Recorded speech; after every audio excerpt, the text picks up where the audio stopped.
So today we want to start by knowing the basic economic entities in an economy. So we should know what exactly we mean by economy, and we should also try to understand what do we mean by economic entities. एक बात बताइए, घर पे माँ का प्यार आपको मिलता है, क्या मम्मी उसके लिए पैसे चार्ज करती है? Of course not. सो घर भी एक प्रकार का एक ऐसा प्लेस है जहां पर आपको कुछ मिलता है। क्या प्यार आपका ह्यूमन वांट है? प्यार, love, care, affection? Of course sir, we all need love. क्या प्यार को हम इकोनॉमिक ट्रांजैक्शन मानेंगे? Of course not. सो क्या आज हम प्यार के लिए बात कर रहे हैं? नहीं, हम इकोनॉमिक्स में इकोनॉमिक एंटिटी की बात कर रहे हैं। इकोनॉमिक एंटिटी मतलब वो सारे एस्टैब्लिशमेंट्स जहां पैसों की बात होती है। पैसे कब देते हैं हम? कब देते हैं? क्या आप ऐसे ही किसी को भी पैसे निकाल के दे दोगे? नहीं। आइसक्रीम वाले से आइसक्रीम खरीदा और 10 रुपया दे दिया। आइसक्रीम खाने का आपका ह्यूमन वांट था, ह्यूमन वांट सेटिस्फाई हुआ, आपने तुरंत पैसे दे दिए। सो इकोनॉमिक एंटिटी, इकोनॉमी को समझने के लिए पहले हमें यह समझना होगा कि इकोनॉमी क्या है। इकोनॉमी में कौन कौन से एंटरप्राइज या ऑर्गेनाइजेशंस आते हैं? क्या फैक्ट्रीज आती है, फार्म्स आते हैं, माइंस आती है, ऑफिसेज आते हैं, शॉप्स आते हैं, एस्टैब्लिशमेंट जो वेरियस इंस्टीट्यूशंस एंड एस्टैब्लिशमेंट्स, क्या वो आते हैं? बिल्कुल आते हैं। And all these establishments, they help in earning income. How do these establishments earn income? Very simple. They produce goods and services. किस प्रकार के गुड्स एंड सर्विसेज? वो गुड्स एंड सर्विसेज जो ह्यूमन वांट्स को सेटिस्फाई करते हैं, क्योंकि अगर ह्यूमन वांट सेटिस्फाई ना हो तो हम पैसे नहीं देंगे।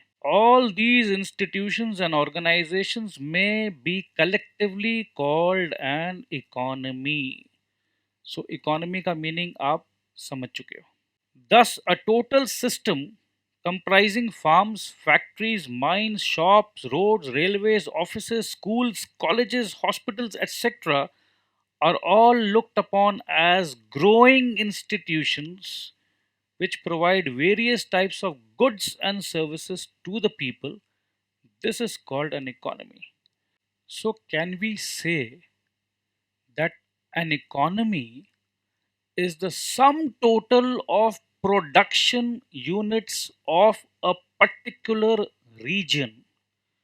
अगर मैं कैलकाटा में रहता हूं तो कैलकाटा में या वेस्ट बंगाल में कितने सारे प्रोडक्शन यूनिट्स है?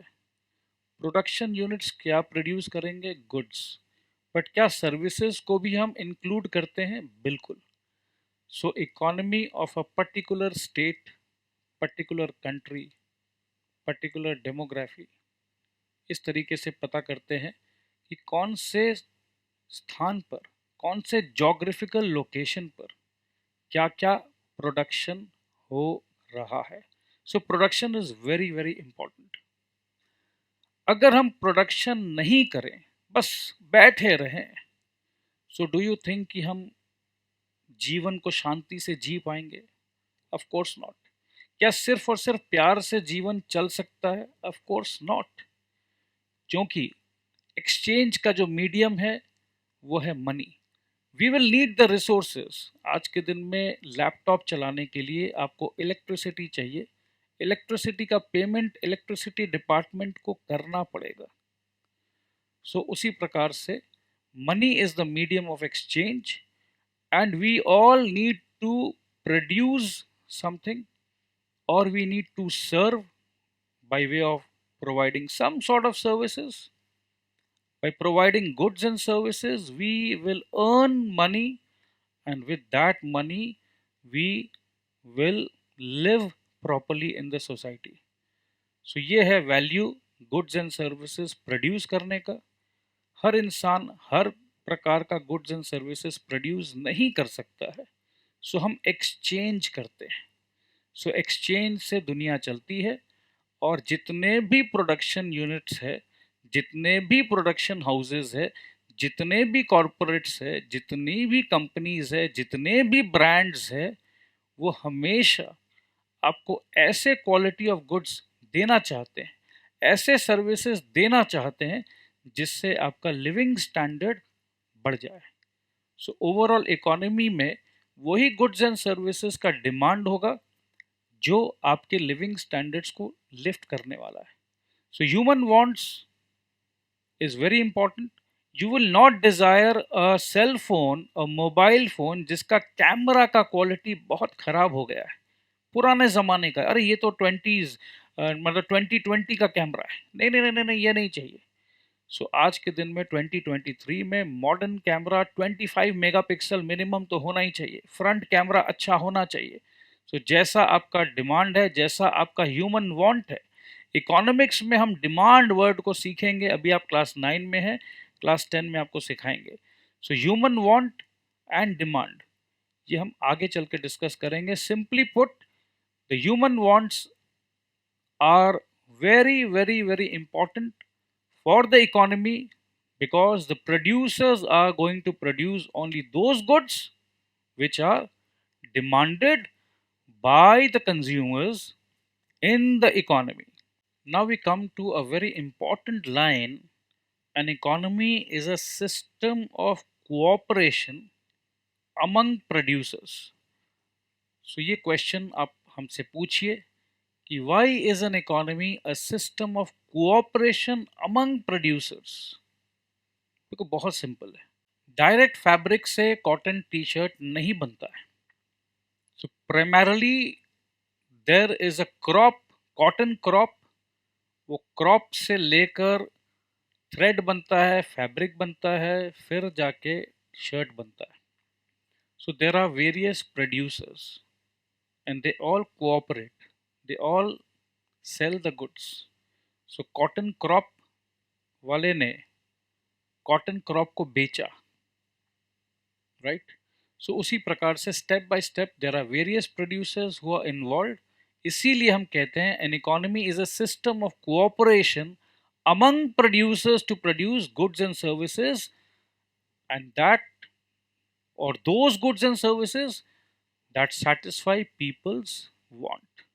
ये बहुत इंपॉर्टेंट है। और अल्टीमेटली एक और शब्द आ रहा है, mutual exchange. So economy is a system of mutual exchange. आपने कॉटन का टी शर्ट खरीदा, आपने पैसे दिए, exchange of goods and services among people, again for satisfaction of their wants। In the coming paragraph, we will study the vital process in an economy. So we have understood clearly that goods and services should be produced. Now let's check the steps। Production, of course, बड़े बड़े factories में production हो रहा है। क्या सिर्फ production होने से इकोनॉमी चलेगा? नहीं जी।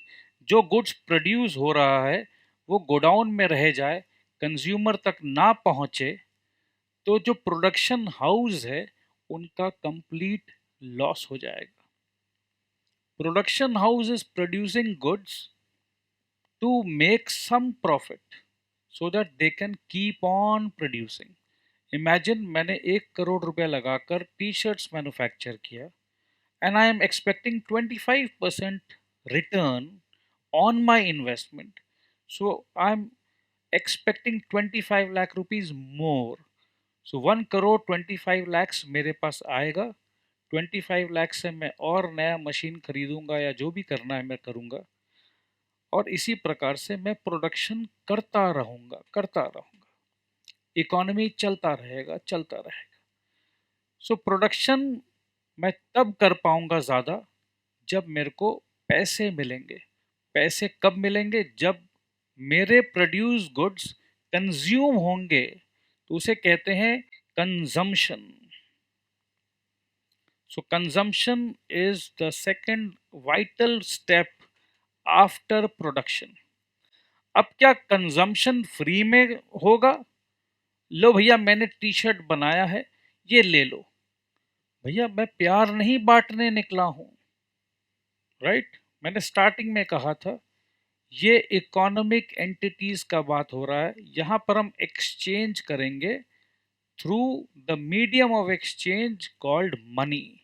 सो प्रोडक्शन के बाद जो कंजम्पशन हुआ उसके बाद एक्सचेंज होगा, ठीक है, पैसे एक्सचेंज होगा, डिस्ट्रीब्यूशन एंड इन्वेस्टमेंट। तो यही चीज़ों को मैं डिस्ट्रीब्यूट करूंगा और ज़्यादा से ज़्यादा अपने प्रोडक्शन को मैं फैलाऊंगा, डिस्ट्रीब्यूट करूंगा, so that I can get more and more money, और उसी पैसे को मैं वापस से इन्वेस्टमेंट करूंगा। So these are called the essentials और vital process of an economy. So can we say that economy is the sum total of all economic activities? All economic activities. Production is one of the economic activity. उसके बाद consumption is also an economic activity. Exchange, distribution, investment. They are all vital processes, but they are all economic activities. So, economy is the sum total of all economic activities of any society. Any society. India is one society, America is another society. और India में एक village का economy का बात करें या एक waste Bengal जैसे स्टेट का बात करें, सो स्टेट हो, विलेज हो, कंट्री हो, कॉन्टिनेंट हो, सब कॉन्टिनेंट हो, अल्टीमेटली उस सब कॉन्टिनेंट का अगर हम इकोनॉमी का बात करें तो उस सब कॉन्टिनेंट में कितना कंजम्पशन हो रहा है, कंजम्पशन से पहले कितना प्रोडक्शन हो रहा है, एक्सचेंज हो रहा है, डिस्ट्रीब्यूशन हो रहा है, दीज आर वेरी इंपॉर्टेंट। आगे सीनियर क्लासेस में आप पढ़ोगे कि इकोनॉमिक साइकिल्स के बारे में पढ़ोगे, business cycles.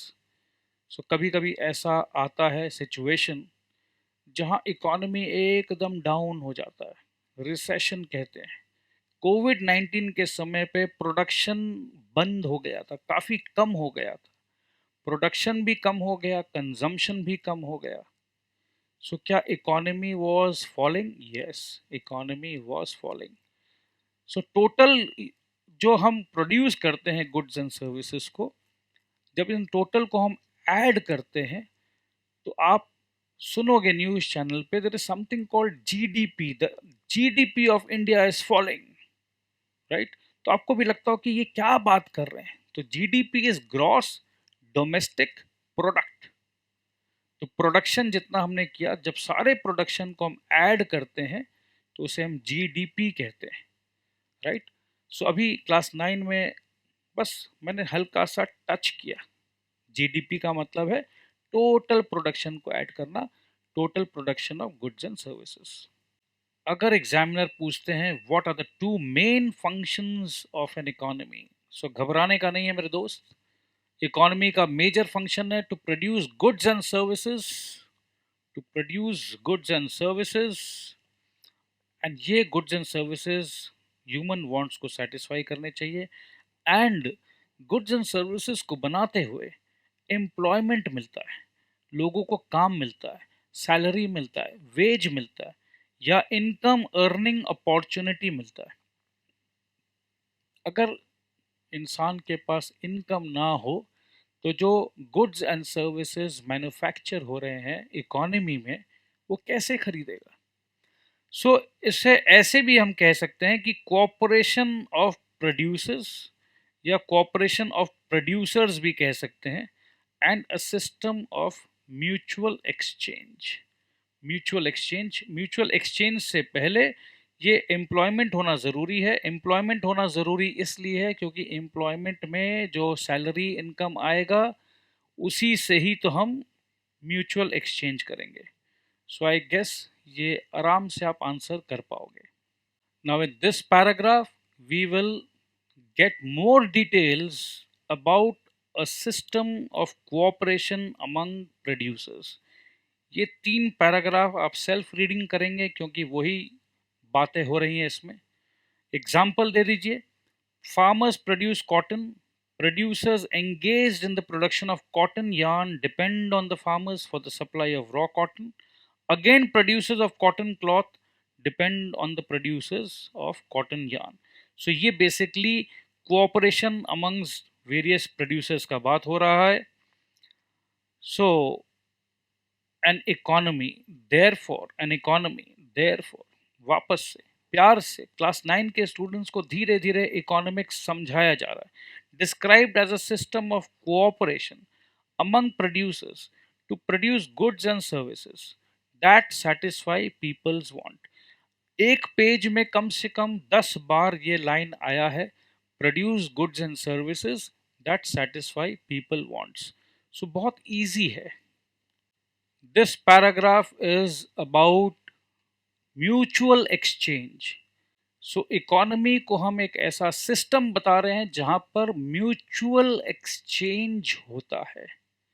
So what we need to understand is, क्या इंसान, एक पर्टिकुलर इंसान क्या सब कुछ बना लेगा? क्या उसके लिए मुमकिन है कि वो राइस भी उगा ले, टी शर्ट भी बना ले, मोटरसाइकिल भी बना ले, गाड़ी भी बना ले, हेलीकॉप्टर भी बना ले, डिफेंस इक्विपमेंट्स भी बना ले? Of course not. सो हर इंसान जो वो बेस्ट कर सकता है, बेस्ट कैसे करेगा? With the resources in hand.